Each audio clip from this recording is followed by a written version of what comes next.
Welcome back into the Believe in Packers podcast. I'm Joey Van Zummeren, joined as always by former Green Bay Packers running back Ahman Green. Today we're talking about the Packers' first preseason game, taking on the Pittsburgh Steelers in Pittsburgh, revisiting Mike McCarthy and Aaron Rodgers. Ahman, good to see you again. Just what were your initial thoughts from this game? Joey, good seeing you too, man. Initial thoughts as a coach, just got a second team, third team players on defense. And I say obviously offense too, because it was no points scored on offense. Technically, we got to see the kicker that got drafted to get a lot of work in. So I thought that was kind of like, okay, everybody was like, why we take a kicker and this, that, and the other. Hey, now you saw him work and he's pretty good. So that happened. But then second, third teamers that were on the field most of the time, beyond the first team, offense and defense. Defensively, obviously, it's going to get addressed during the week real fast. Be like, hey, we gave up, 27 points, and now this is what we got to do to get better. We got to look at mistakes made. If it's overthinking, I would say a couple of DBs. They're at the end, little handsy. Number 28, I can't think of his name right now, but guys like, doing that, don't panic. Right. The ball's in the air, don't mean, it's the end of the world. Just play the ball. I know the penalty too was no reason to put his hands on the guy, but he put him in. Like I said, it was a panic thing. I think that's something DBs do. I've been watching that since I've been in the NFL, since I've been a football player, is when the ball's in the air and the DB may feel just for a second, oh man, I'm beat. So let me grab something, and that's the worst thing you could do. Right. It's not that. Use your feet. Just run with your feet, and if bare minimum you run into the receiver, at least you didn't grab them. Because grab them, they're gonna throw the flag. If you run into him incidentally, they're gonna be like, "Oh, you were tracking the ball," and so that's not a flag. So they have to be more aware of what they need to do in situations where they be like, "Oh man, I see the ball in the air. Am I getting beat?" No, just run your feet. Just run your feet, catch up to the receiver, and then bring the hands later. Because, like I said, once the referee sees any type of hold or hand on the hip, they're going to throw that yellow flag out there. And then, as we saw, field position, and then another touchdown there right at the end of the game. Mm-hmm. Yeah, exactly. That cornerback you mentioned, there was MJ Devonshire, first-year guy. Yeah. And, that definitely makes sense for corners like you were talking about, especially where they're coming right out of college in college, they're able to get away with that physicality a little bit more. And that, is a part of their game. And, some corners are never able to translate that, take the best parts of their college game and kind of drop that physicality that you can't get away with in the NFL. But then some are able to, succeed in being able to take the best parts of their college game, but leave that behind. So I agree with you. Yeah, you could definitely tell that this was the first preseason game of the year. I agree with you, though, as far as Trace Mack, getting to see him go out there, go for 3 for 3 on the day. Also give him the first one that he had that was canceled out by a defensive penalty by old friend Dean Lowry there. Mm-hmm. So making kicks from 37, 58, 38, and then the other one was from 57. That was canceled out from a defense penalty. So great day from Trace Mack. Doesn't get any better than that, right? Yeah. The fan base and everybody else kind of doubting the pick. But I'll say kickers are, underrated, man, especially if you draft a kicker. That means you actually did your homework and scouting him and what he did and how he played. Biggest thing is how they play and kick under pressure.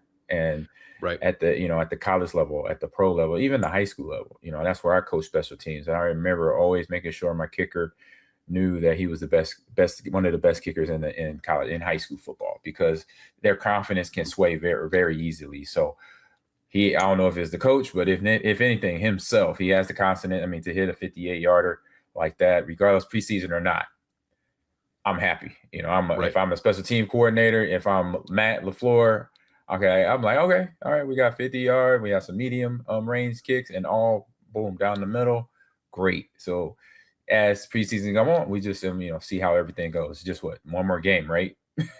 There's 2 more. So yeah, there'll be 2 more. Okay, Denver next week, and then they'll host Arizona. I knew there was engaged games traded out for the regular Right. season through the NFLPA and all that stuff. So I wasn't sure. I looked on one schedule earlier this week, and it said that it was only 2 preseason games for another team. It was I was like, huh? Oh, So I was like confused, like throwing me off. But yeah. good opportunity for him to go out there and put his best foot forward, literally, and to do that. Confidence among his teammates, confidence among the coaches, especially the new special teams coordinator, and that's in the house. Yeah, absolutely. And it's been something to watch all throughout training camp because it's the easiest thing to really derive anything real from, as compared to even when you're watching team drills to question how that will translate to practice compared to with a kicker. It's very easy to say, you went X for Y today. Right. And so, he's had some up and down moments, but like you were just talking about right there, Matt LaFleur, every time he's talked about it, and Brian Goodkins throughout the offseason has talked about being patient. And it's a really difficult position to do that at, because you can be patient with a tight end and, have him contribute along the way. Correct. If you're patient with a kicker, and those struggles are going to be a lot more costly, of course. So, you'd of course love if he was just lights out during both practice and preseason. But I think, like you said, I'd value these preseason games a lot more because of the pressure and circumstances he has to go up against. Exactly. And like, he doesn't get a lot of reps. So it's the elephant in the room. So yeah, you can see the tight end get practice reps and then obviously game reps. But for a kicker or a punter, they'll just, it's all act, players or the special teamers are working on more blocking than anything. And you see the kicker kick one time in a session. That's it. Maybe 2 or 3 times, when they're practicing their distances and their angles from kicking, putting it on left hash to the right hash, stuff like that. And what is not under pressure. You have no guys coming in trying to block it. There's, not 1 second on the clock or anything like that. You could obviously practice those situations. That's something I would do with my kickers always, say, hey, we try and block this, or they trying to block us, or it's a game-winning situation. It's 1 second on the clock. You make this field goal, we win. So you do it in practice from time to time, but obviously it's not that many reps out there. So it just, like you said, not seeing them a whole lot until now, and comes out and hits some, distance stuff, accurate. So it doesn't get any better at that for Trey Mack. Absolutely. You mentioned it a little bit at the top, specifically for these defensive guys, of just what this next week of practice is going to look like. I was wondering just kind of your perspective of what the film review process is after a preseason game. And then, because I would think that's such an individual level. Obviously, throughout the regular season, the coaches are monitoring each individual player, but here, really, the coaches and front office is really, you're making a decision on half of this roster, who's going to be on it in just a few weeks here. So you really have to kind of dig in on those granular details. So just wondering your perspective on what this next few days of reviewing the film and then applying that to practices will look like. Yeah, so for the coaches is coming in, watching every little play, watching all the plays, right? Breaking them down, seeing why and when and where a player either won on the play or the player lost on the play. From the quarterback position to the DBs, everybody's getting evaluated, because obviously got to cut down after this, I believe after this weekend, and so on and so forth, all through training camp. So the coaches are going to basically look at every single player inch by inch, from the way they went into their technique, if it was blocking, catching the ball, holding on to the ball, the quarterback position, Cord, and I think all the quarterbacks play. So getting a chance to really look at them and then dissect them, and like who's going to be the backup, and how they handled the pressure from Pittsburgh, how they, executed the plays, from practice to the actual live game field. And same thing with the running backs, the linemen, and all that. And so that is going to be, probably get on the plane there in Pittsburgh. And as soon as they land, they're not going home. They're going straight to the Packers facility to break down this film overnight. So a lot of those, I'll say this. I don't know how Matt LaFleur is, but I know Mike Sherman was the head coach that said, hey, we're as soon as we get to the facility, we're breaking down film for preseason film. So I know those coaches did not get no sleep the night, like tonight. It's a Thursday night, and they get back Friday. So that means the players have off maybe tomorrow, and then watch film on Saturday. Maybe. I don't know how LaFleur does it, but I know Coach Sherman, Coach McCarthy, they would give the coaches would break down film for the next day and a half. So tonight and then Friday, and then players would come watch the film, veterans and rookies. And so then when they watch the film. So that was the coach's side of it. For the player side of it, you go in there, obviously, you could think back in your head, the game is still fresh. You know what you did wrong. You know what you did good. And you're going to have that in your brain. And, some of the good guys, I know me, I would, chop down notes on things I know I could have did better, even though it's the first preseason game, knowing I'm going to get more reps. I'll get another series in the next game, stuff like that. So, but still breaking down 5 or 6 plays that I was in there, make sure I critique myself hard, so I know what I could do better next time. And then that's because the same thing is going to happen to me. I had Edgar Bennett, I had Sylvester Crooms as my running backs coach. And so Skip Hicks, not Hicks, but Kippy Brown. I'm sorry, Kippy Brown. And they graded out, very tough. So, but that was to make us better. And that's what the kids now got to expect. They're going to probably, grading on a scale from 0 to 3.0. And so they got to be ready for, somewhere in the middle. If they didn't do their job right, taking like a 0.1 or say 1.0 or something like that, because the coaches are looking at just their technique, being the running back or quarterback or wide receiver or offensive line blocking, how they get engaged with the D line. Did they hold too long to get off to the next block? Running back, when you got the ball, was your footwork on point first? When you got the handoff from the quarterback, did you secure the ball to make sure it was in a good position? And then how many yards did you pick up with your effort or reading the hole properly, things of that nature. So it's for every position, those are the, key things for running backs. Offensive linemen is coming into the block. And then if they have to stem up to the next level, get the linebacker.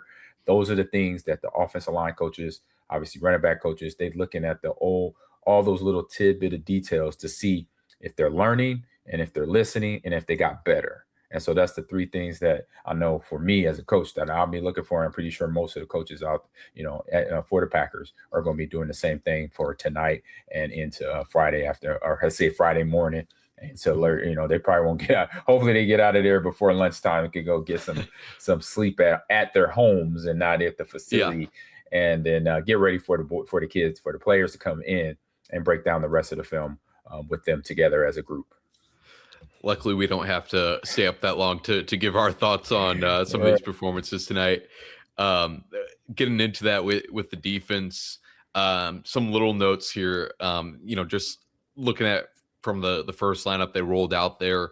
Obviously, you have LV in as one of the starting edge rushers, and then Barron Sorrell on the opposite side of him. Looks like Barron has really kind of won that spot to be the other starter opposite of Lucas Van Ness when Mike Parsons missing time. I thought Barron looked really well, and I thought Brenton Cox and also had some really good moments starting there as well, or once he came in with the second lineup and rotating in as well. Other things going on in the secondary, we mentioned kind of the sloppiness once it got into those later lineups. They also had some issues earlier on, but the lineups are becoming kind of a interesting and middle of camp situation. I don't even want to say competition because it seems like still a fluid situation really at cornerback.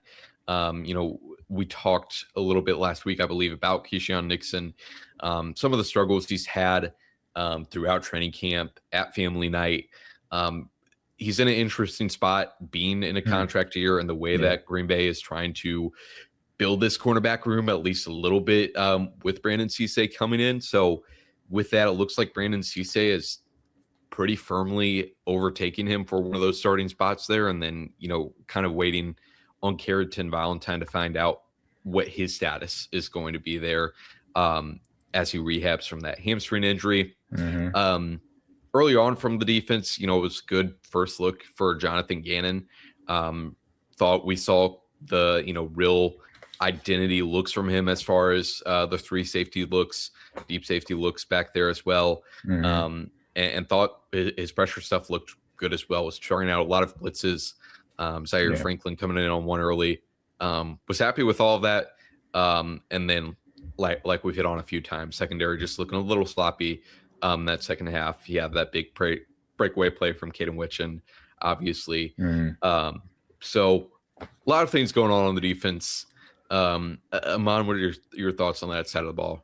No, yeah, just between, now away from the DBs, linebacker play, D-line play. I saw, getting a little penetration here and there. Probably you would definitely want more, but it's the first game. So you have kind of like, okay, it's first game things, like first game jitters, first game actually going full tilt in the scheme of things that Gannon has put out there for this defense. So beyond that, the technique, you're a professional now. You've been doing this for a very long time. So that right there should be not an issue for any D-line, any linebacker. When you're engaging the running back, wide receiver, what have you, you should look normal, other than trying to think a little bit, all right, do I hit this when I do this blitz? I remember Coach Gannon going over the film and saying, hey, I need to hit it like this. Just sometimes the players with for a lot of them, everybody on defense is a new scheme, and it's a new coach. So everybody's in the same boat as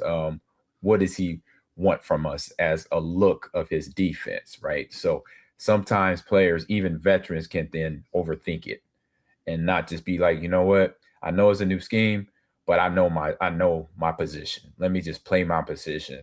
And then as the games come up, and then as the practices go by, I'm going to learn what he wants from us as a DB, as a linebacker, as a defensive lineman, as a rush in, and not think about the scheme. Because when you overthinking the scheme, you're going to not look like the person you're supposed to be on that football field. So from the first series of the defense, number one defensive starters, and then the guys that came in later, because I was traveling in town, so I caught the third. I caught the end of the second half, or second quarter, halftime, and then third quarter and fourth quarter. That's what I was able to catch. So I didn't get a chance to see the starters, which is fine with me, because seeing the second teamers, obviously that's just the light of foreshadowing. Okay, when Lucas is not playing, when maybe Cisse becomes a starter, who's going to be his backup and come in, right? And then I say for Keyshawn too, that's where he's at. He might be overthinking things a little bit in the scheme of being a DB in this new defense, and just like, you know what, let me just play my defensive technique, what I always done over the years, regardless of who's calling the plays. And then as like I said, games go by, weeks go by, practices go by, I then learn by asking a ton of questions to my new defensive coordinator to say, hey, this is what the technique you want me to play, how you want me to play it, like, is it, you want me to press more or disguise it or whatever. Find what that coach wants from you in that situation, because then that's the better way to find out what you need to do, what you need to look like to them to get a higher grade when the grades come out, after a game, after all the preseason games, and even once you get to the regular season, at that time, I would say maybe a little pressure. You got a young DB Cisse doing good, being very confident out there and playing ball as such. And so that might be just a little competition right there, a little competition anxiety just popping up, which is actually a good thing, because at least your body knows. It's telling him, hey man, I'm struggling here, but you know what? Let's bounce back in the next game and next couple practice coming up. Certainly. On offense, kind of a similar situation to the one at cornerback of a few missing or a few moving pieces. Specifically on the offensive line, like I mentioned, you have Anthony Belton. It looked like he, was going to be on the path to have the starting right guard spot heading into training camp after some of the struggles he's had early on during training camp at family night. Looks like they're more so looking toward Jagger Burden, the pick from Kentucky, at left guard, and then Jacob Monk at right guard. Thought both those guys both had their ups and downs early in that game. Thought, outside of those two competitions, that Jordan Morgan at left tackle looked really solid in his few drives.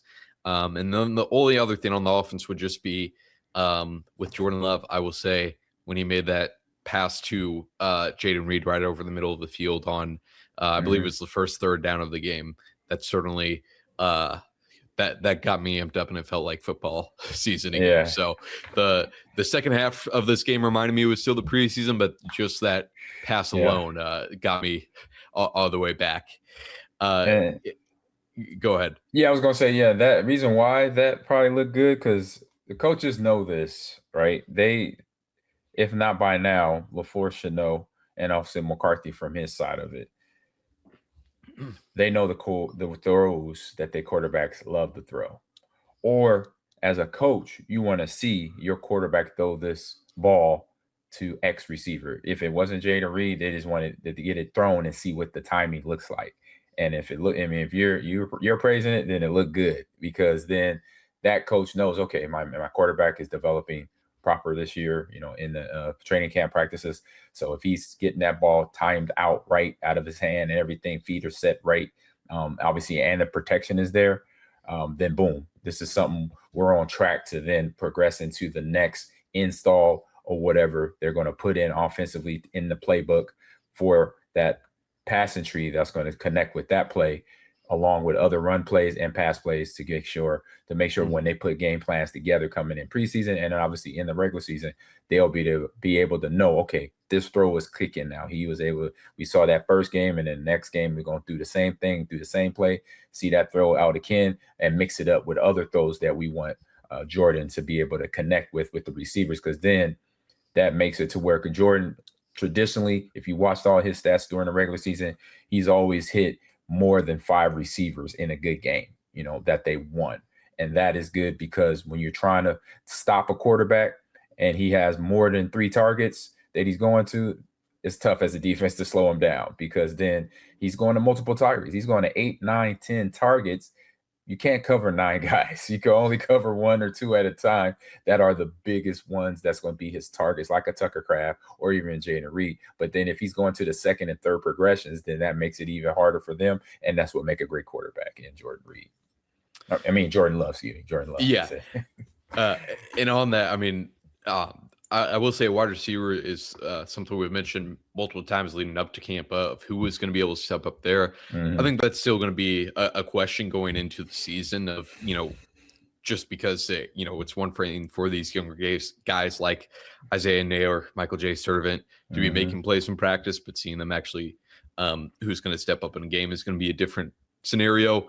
The one thing there I would say is, both those guys look like they can contribute, and I wouldn't be surprised if they will be handed a role to start the season, and look like they could definitely compete with Savion Williams even there. The other thing being Sky Moore looks like he was, for the most of the time, as has been consistent in practices, has been the backup slot receiver behind Jaden Reed. So definitely think he, like we've said before, would probably be kind of that first option behind the 3 main guys.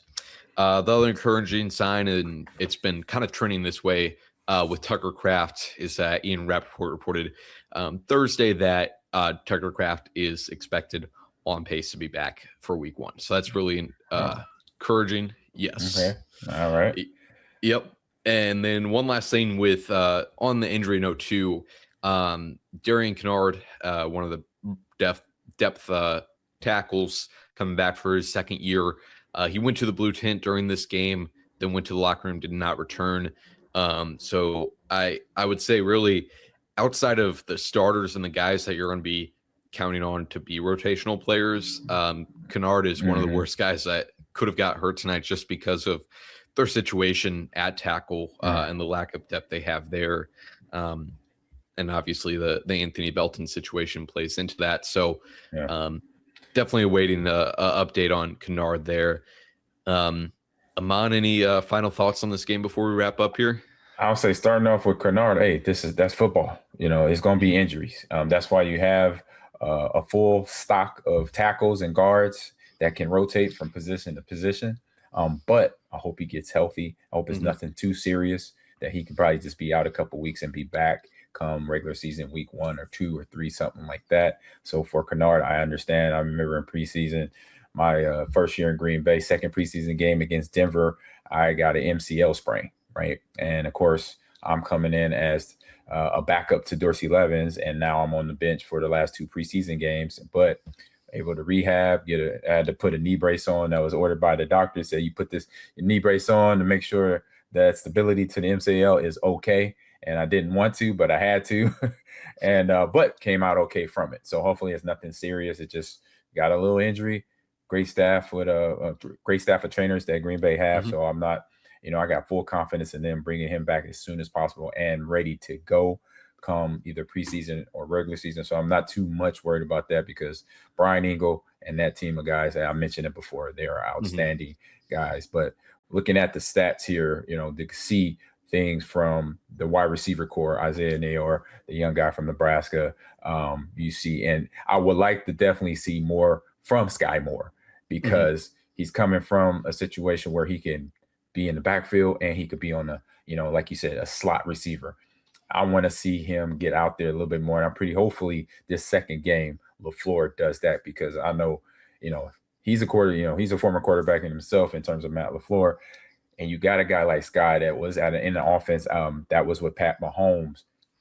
You want to have that type of, I'll say athlete on the field, between the times he played with Pat and got the ball and was able to get, do his thing with the ball in his hand. You want to make sure you get him his time in so he gets comfortable real fast. And so I would love to see him get more touches running the ball. I already know he can run. I know he can catch the ball, but running the ball too, just to kind of get used to the offensive line. And for anybody outside of between Kennard and any other guys that got hurt, hopefully they will get, back on the field, real soon with the way those training staff work. And I say another guy that I see, that's going to probably become, I say, potential second once the season gets going. It's Savion Williams. He got 3 catches there for 18. So that's good. Like they got the ball to him.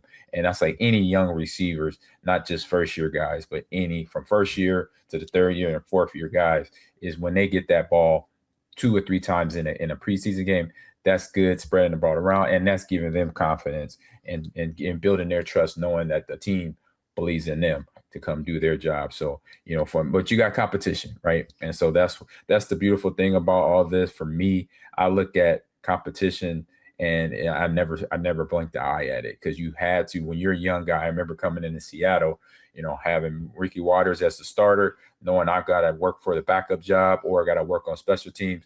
You know what? This was my dream. Got to come out here and compete for it. It's not going to just be given to you. So that's one thing for everybody on this roster. That's a first year rookie or free agent or guys picked up on, during the off season. Those are the guys. That's the mindset they got to have to come in and be on this roster and be a solid position come the end of this month, because we'll be at the end of the month before you know it. And then everything has to be cut down and they have to be ready to go. So that's one thing with preseason that I would say for everybody on that roster that wasn't a starter last year. Have that mindset, hey, I got to compete and let me go out here and get this position and win it, and I'll be here in September. Yeah. What you said with Moore is interesting. I haven't thought of kind of the gadget type ways that they could use them. That's something that Matt LaFleur early in his tenure with the Packers had a few of those guys. Tyler Ervin definitely comes to mind. 2 mixed results, but definitely would be interesting to see that skill set come into play again, especially with Sky. It's just had an interesting career as a high draft pick, go into an offense like the Chiefs, but hasn't produced. And because of that, hasn't had didn't have a great opportunity the last few years. So interested to see what he can do in Green Bay. Yep. Ironically, you mentioned earlier, was it in Denver that you suffered the preseason MCL injury? Yeah. Okay. Yeah. Well, they'll be back there next week. So hope nobody comes away with that. No. Yeah. Watch out. Yeah. Watch out. Nobody. It's going to be fine. All right. Yeah. It'll be fine. Yeah. All right. Well, they'll be there Friday, so they'll have a week and 1 day to review the tape from this Pittsburgh game. And we'll be back next week talking about more training camp developments and then that Denver game. Appreciate everybody for tuning in. We'll be back next week.